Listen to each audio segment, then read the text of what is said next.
Alright, now welcome back to the channel. My name is Emeka, and today we'll bring you the biggest news in the world of sports and football. I want to understand your thoughts and get your opinion down in the comment section below. And we are bringing you the big preview between Manchester United and Arsenal. I mean, once upon a time, this is the biggest rivalry in the league. And as Manchester United prepares to take on Arsenal, they are trailing behind the Gunners with a whooping 21 points. A very big point. And after playing Real Sociedad on Thursday, Manchester United will be battling with fatigue and coming over to Arsenal. Arsenal will be on top of their game as they confidently beat PSV 7-1. I mean, before we go into that one proper, we'll still come back and talk about Chelsea versus Leicester. On I know say Chelsea last match, then Wire Southampton 7-4-0.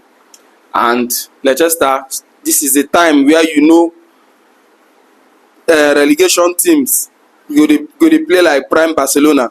So we Chelsea win Leicester, and we'll come to that one. Let's delve into Chelsea versus Leicester. And these two sides, it looks like an easy game. Chelsea versus Leicester. Leicester are battling in the relegation zone, and Chelsea 1 point behind Man City and looking for a way to come back to the Champions League spot. It's going to be It's going to be a sweet ride for Parma. I say na Parma. Parma! Now you see the game now. Two blues are playing. You have to show which one is the biggest blue. You understand? And Leicester will be looking like a hungry lion because they want to escape that spot. They want to go back to that and at this point I said earlier, teams like relegation teams go dey fight like say dem be Prime Madrid. Emma, now your game. Yeah. What's your take on that match? First of all, I would like to say that the game looks like a small game. You understand? But if you look at it critically, there's a whole lot to be fought for. Chelsea have. I know from my last interview, I tell you say there's no need to be gambling at this point. Go all out, go all in for whatever you want. Champions League spaces are still out there for anybody that wants to win. I mean, even person with the 7th or 8th at this point in the Premier League field enter Champions League places, you understand? So there's a whole lot to be going for. The season has been like this, up and down. But like crypto chart. This is a point where you want to prove why you are a big team. You understand? And also for Leicester, their season, I mean, we can almost conclude that they are out. They are out of the Premier League. We can almost conclude that, you understand? But then they will want to live with high heads. That is how I see it. Lifting their shoulder. So there is going to be a whole lot, especially for the players, especially for that man, Parma. The last 4 or 5 games, you understand, Parma has been. And you know the funny thing about that thing, where would they watch ball? At the hear someone they drag Parma. Someone is sitting close to me saying that Parma they play nonsense. How you go to talk say Parma they play nonsense? This guy was giving his best. He's still giving his best. Parma literally dragged anywhere Chelsea are right now. I can tell you that 50%. Your 70% you're because of Parma. Yes, true. 70. It's just like Liverpool now. Where they are now. Remove Mo Salah. Where is Liverpool? Exactly. So that's what I'm saying. So even though Parma has been not Parma, this is a very good game for him to show himself. You understand? He's at home. It is against a little side in Leicester. You understand? In the last 5 games we have played Leicester, Chelsea have won 4. I think our last draw came in 2023. We drew them 1-1.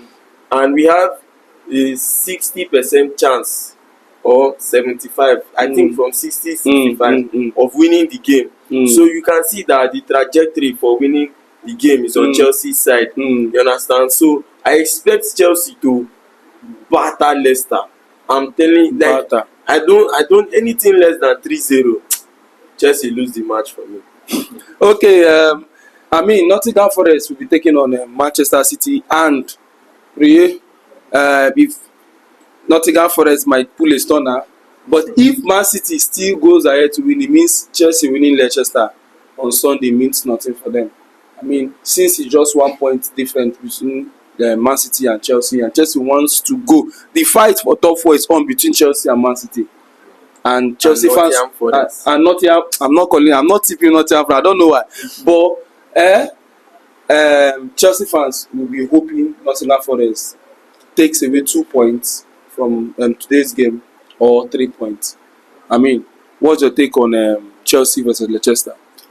You know, say this match na the Maresca derby. Na informal team. Na he dey welcome them. He dey say how come this kind thing? How come the Maresca He dey welcome them to Stamford Bridge na, but I believe say Chelsea dey high on confidence. Na they don win their last 2 matches, Southampton and the one for Conference League. So they dey high in confidence now. I no see Leicester as a threat on Sunday at all, because when you check the worst teams for Premier League, you don't concede the highest goal. Leicester follow too. After Southampton and Leicester, so to show say that Leicester defense na trash. They no get that kind strong guy for defense wey go say I wan come go Bama and all those kinds of things. They no get that. So I expect Chelsea to go there, collect their 3 points. I know say yes, na Maresca derby, so that kind thing go play a small role, but no. Chelsea go win. Chelsea go win. I mean, that's that for that. Reece James, and then they go through training to jump into the midfield, and Maresca been say something like saying he always see Reece James as a midfielder.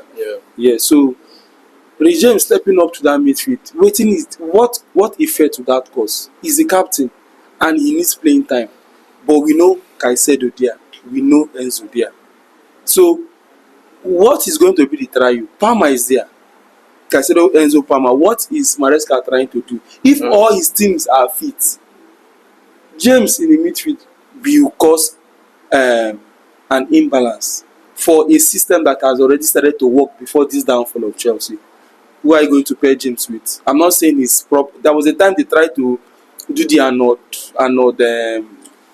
Trent Arnold for midfield, even for England that time. He no really, he's a good passer, but that place is not used to that position. We might see James playing in midfield on Sunday. I feel say wetin Maresca dey try do now. You see, we know Reece James as an injury person. So first of all, the first thing on his mind is he's trying to manage the situation. Okay. So that, playing right wing and right wing back, it will make you run constantly. And for somebody like Reece James that has gone through numerous surgeries on ACL is a very delicate injury. You understand? So he's putting him in the midfield to reduce the load of that right back positioning. Secondly, Reece James in midfield is, like you said, almost like Trent Alexander-Arnold. You understand? It is something that they can do. Reece James as a player has said it before that anywhere the team wants him to play, he is always available to play that thing. And I do not see why Reece James cannot play midfield. I do not see why he cannot fit in with Enzo Fernandez excuse me, and Moses Caicedo. You see the last goal wey he score. Even though people go say na against Copenhagen, I don dey see say he's trying to understand the good. I bet you once Reece James understands what he's doing in that midfield. Now this you're saying there's a point. My own to suffer who now? No, that's the thing. Which person? Enzo or Caicedo? There's no suffering. And there's still Lavia. There's no suffering. Reece James, he did not tell you that James will play every game, because like I told you, he's managing Reece James at this point. So while we are waiting for Romeo Lavia, while we are waiting for Enzo and the rest of them back to full fitness, while we are waiting for Wesley Fofana, Nicholas Jackson, right now, Reece James, because he's a big name in the squad, so he has to be able to do that thing at that point in time, waiting for the players to come back. So I think it's a very brilliant idea from Maresca. Very brilliant idea. To keep him warm, fit, and everything. Exactly. What is your take on that kind of To me, Maresca is making a big mistake. I don't know why you won't force the guy. I don't know whether I'll call him force or, but I don't know the experiment when they make. Or respect, out of respect for him. For him to play that right back, to me, 9 days suits James very well. I don't know the experiment wey he dey do. When he don't play am there now, for how long? Na him be the thing now. For how long will he be playing him there? But on Sunday we will see if he go still play that midfield or not. Because when he don dey play am there now, Maresca your future no dey sure for Chelsea. You don't know if that next season now dem go sack him now. The new coach wey come now carry James go back that right back. So let me say James now fit don dey try something out for the midfield. When the new coach come, na him go still carry am go back to the right back. So to me, James for that midfield no good at all. And you go look another thing too, you go look the opponents wey dem dey play. If you feel say James go work for the midfield, when Arsenal and Chelsea go play, make James play for midfield. Then we'll see how that match go go. So I no know the experiment wey Maresca dey try, but to me, I no like am. Make James dey go. If you wan manage am, make if James starts highest maybe 60-65 minutes over, depending on if Chelsea dey win or not, or make Gusto start after first half like 50-55 minutes, make James enter, manage am like that instead of carrying to the midfield.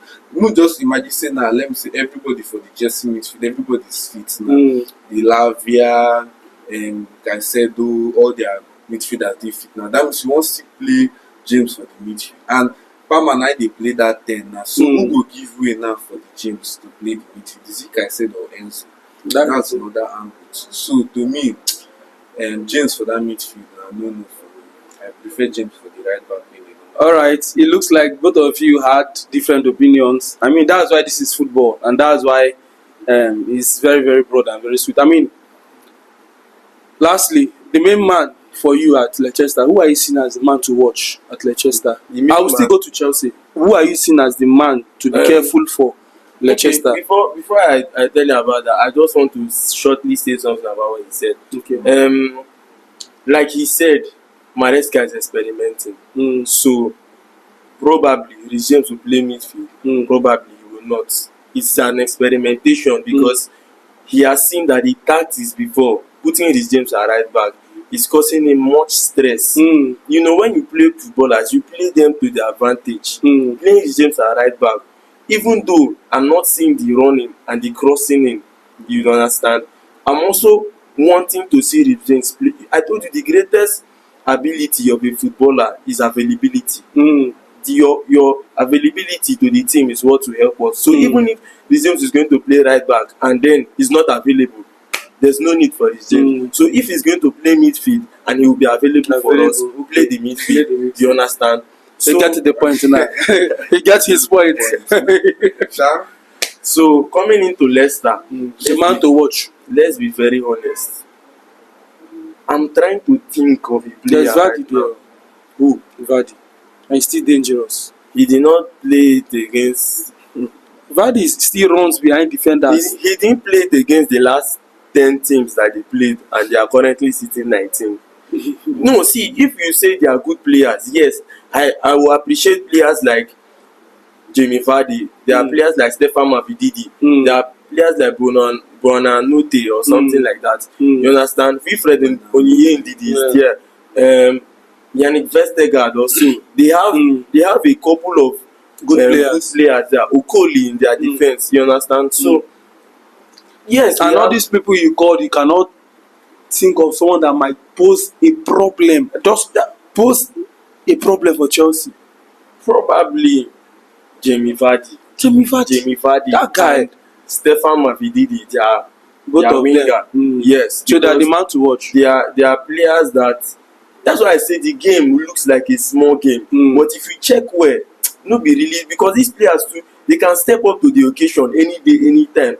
Like I said, they don't want to leave Premier League on a low. You understand? So even in the midfield, when you end the fit come out today now, boss tomorrow, boss the midfield. You understand? So this game looks like a small game, but when you look at the goalkeeper from there, throw one pass for Vardy.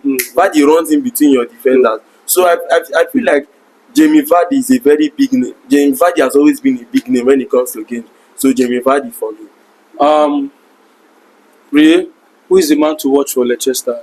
And just two guys with the Leicester where I feel say if something won't come out now through them. Vardy and El Camus. That their number 11. That guy dey dangerous. So na another guy to look out for. So him and Vardy. Vardy, we know wetin to expect from Vardy. Anytime, if the thing enter him head, him go click normal. So Vardy and El Camus. All right. We are very very quick for Chelsea. Who is the man to watch? You dey very Make dem no start that their striker. I don't even know that guy. dey very obvious say na Palmer. Palmer at least this game now na game wey Palmer suppose shine. I know say the last game against Southampton him bin no shine. When you look say Chelsea score 4-0, you come go check Palmer no score, he no give assist, all those kind things. So this Leicester now na the perfect team for Palmer to come like to get that boost of confidence. So e dey very obvious Palmer na the guy to watch for Chelsea. Palmer will be, yes, Palmer is a man to watch, but that is not the man I'll be watching. Okay. I'll be watching Pedro Neto for this game. Pedro Neto, let them put him. I'll be watching Pedro Neto for this game because for the last 2-3 games, He has been active. he has been playing a slightly different position to what I know him to play. He's been playing like a right winger and at the same time a top 9. So he has been rotating a lot around that side, allowing Nkunku and Palmer to play the 10. You understand? So I'll be watching Pedro Neto because he's a kind of player that is always good at running out at defenders, getting in between, taking shots. That is his strongest ability, and that is what he's currently playing at now. Leicester is the perfect opportunity for Pedro Neto to do that once again. So for me, Pedro Neto. All right.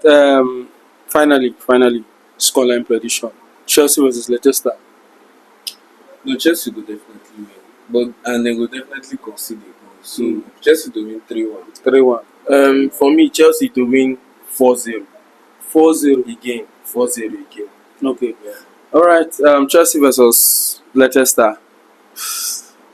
I'll go with a 2-1 win. Leicester trying to fight their way out of the relegation zone, scoring Chelsea, but Chelsea will definitely win. Okay, we've come to the end of this session, and thank you for staying to the very end of this one.